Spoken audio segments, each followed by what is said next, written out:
This Honda CR-V is like a Porsche or Jaguar in that its shoppers typically don't buy one because of the reviews as much as they buy one because of the reputation.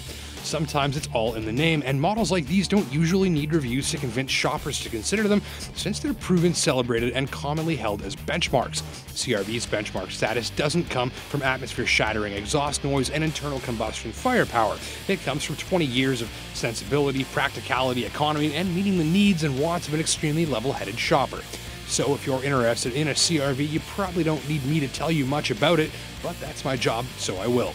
Got stuff? This cargo hold is massive. It's wide, very deep, and features about the lowest floor I've ever seen in a crossover, which makes it easy to load. Up front, you've got even more storage in the form of door-mounted pockets, cubbies, and the biggest center console I've seen in something on this side of a Ford Super Duty. Flanking that console in this touring-grade model are a set of comfy leather seats with great armrests, and elsewhere, lots of great plastic. There's no enthusiasm where styling is concerned in here, but if you get excited by researching slow cooker recipes on Pinterest and visiting the cardigan section at Sears, you're more concerned with optimal space and storage than deriving pleasure from your dash, and you'll be just fine. All models come with this 2.4-liter free-revving VTEC 4-cylinder, making an athletic 185 horsepower, which are handled by a 5-speed automatic.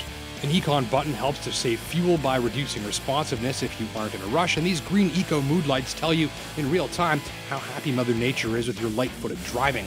Honda's real-time all-wheel drive with intelligent control system was fitted to the tester, working to ensure quick and intuitive responses in low-traction situations. This whole thing is totally automatic, instant, finds grip when little is available, and uses a computer brain to disengage the rear axle once you're moving to save gas. When needed, it re-engages power to both axles in response to a slipping wheel before the average human brain even notices there was one.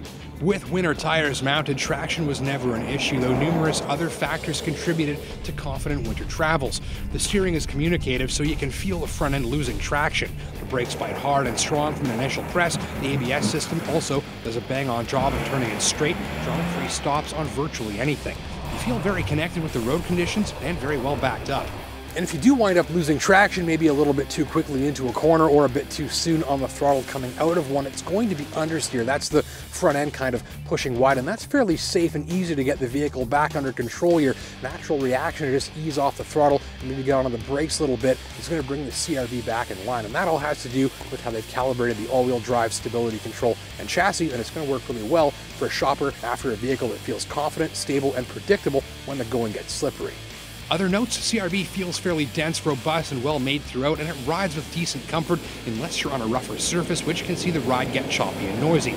I love the wide-angle, high-res backup camera and this slick mirror that lets you keep an eye on your passengers when required. I also appreciated the CR-V's floor, which is weird. Remember that deep cargo hold? Well, that's just one benefit of a low-profile floor. Others include easy step-in and generous headroom. And despite the all-wheel drive hardware beneath, there's no hump in the rear floor to chew into the middle passenger's foot space. Clever design maximizing interior room has, after all, been a well-known Honda trait for years. It's one of several that Honda owners love.